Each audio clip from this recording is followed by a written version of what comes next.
Good morning to all of you. Welcome to Legal Matters by Saibabu Sankara.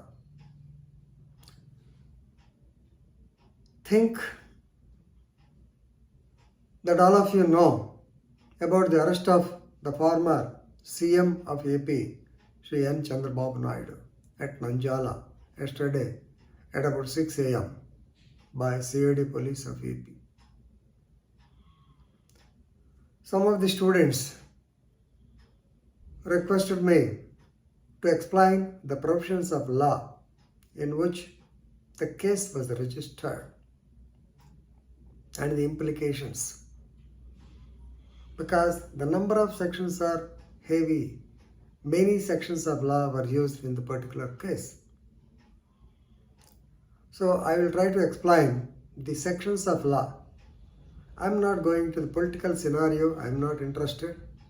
So this is a case registered in crime number 29 by 2021 by CID police of AP in the month of December 2021.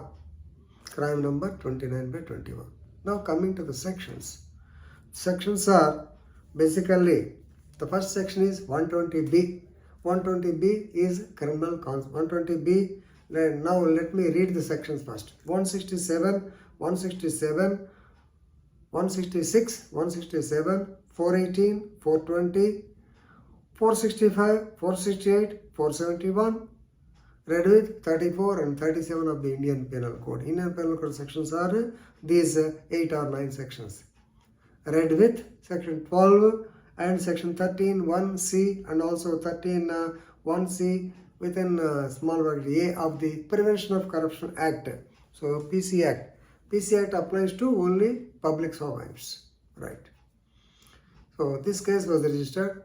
People are calling it as a popular name is AP State Skill Development Case, APSSDC, which was formulated in the year 2015, I think. On 15/2/2015, some cabinet meeting was held.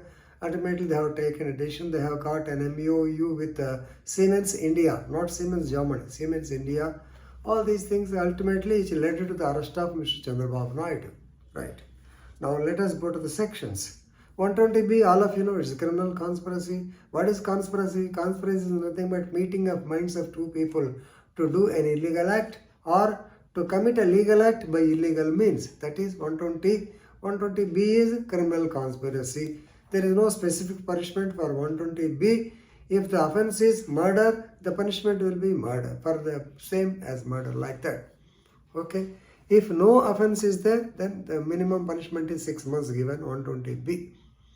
Coming to 166 and 167, they are actually very simple sections. 166 is public servant disobeying the law with intent to cause injury to any person. Any person is here to the society at large, to the Andhra people. Of course, it is only 1 year penal section. 167, public servant that is framing an incorrect document with intent to cause injury, yes, to the general public. So framing an incorrect document, so this is punishable up to 3 years. 166 and 167. Previously, actually we used to tell them in the contempt of the proceedings. Anyway, this is a very minor case. Normally these sections they don't use when you are using so many important cases, 409 and other things. This section is not necessary. Anyway, 167 is public servant disobeying the law. 167 is public servant framing an incorrect document. Right?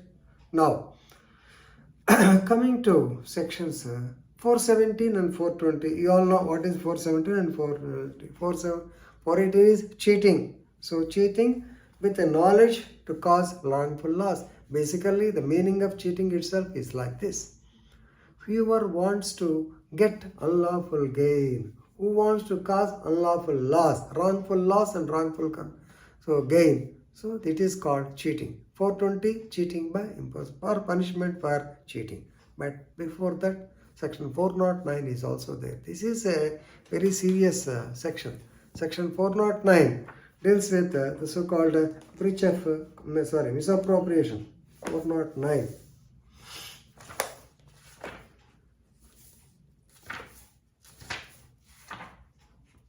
This is a dangerous section. So 50 clause 1 notice is given because of this 409 only. Criminal breach of trust by public servant, by banker, merchant or agent. So whoever being a public servant.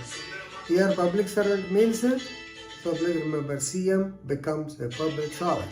Please remember, the punishment is imprisonment, may be up to 10 years or up to life also, it can be extended. So this is more than 7 years, 409. Then coming to 420. 420 is the punishment for cheating, already we discussed. 465, 468 and 471. You can club them and discuss at one place. 465 is punishment for forgery. 468 is forgery for the purpose of cheating. This is a dangerous section. Forgery for the purpose of cheating, 7 years punishment. Then 471, using a forged document as a genuine one. This is another bad. So 471 is also using a forged document as a genuine one. So these are all the allegations mentioned in the so-called FIR. Then read with 34. 34, you all know it is a common intention. So when we have got the same intention, this is called, all of them are equally liable, jointly and severally. Yes, they are liable. Then 34. Then 37. 37 is only a definition. I don't know. 37 is a definition which says if the offense is done conjointly by several persons, this offense it is under section 37. So these are the sections of the Indian Penal Code. Of course, section 12 and 13 of the Prevention of Corruption Act.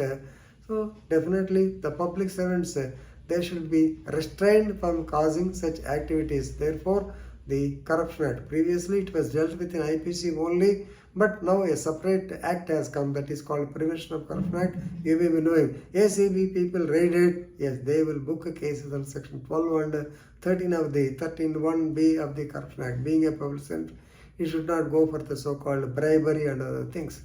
So these are the sections of law used in this particular offense 2021. Of course, even though there were, I have seen the FIR in 19/2021, there are about 27 accused at that particular point of time. There is no mention of the name of Mr. Chandrababu Naidu. But it all happened, please remember, just one word I will tell you. So, because the people did not pay the GST, the shell companies are design tech people, that Sanjay Daga or something. Since he did not pay the GST, entire thing has come up. Now it has tied the neck of Mr. Chandrababu Naidu. I think just 1 hour back he was produced before the JACB court judge. We don't know what happened. Let us see. But anyway, whether it is a legal arrest or a political arrest, we don't know, and let us not bother. So let us know the sections of law. Whether they will stand in the court of law or not, is not our concern. So these sections, once again I will read.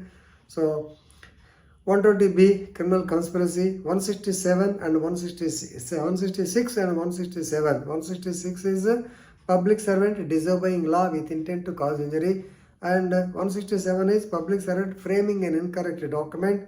So 418, 420, you can read it as so there's cheating with the knowledge of causing wrongful loss. 465, 467 and 468.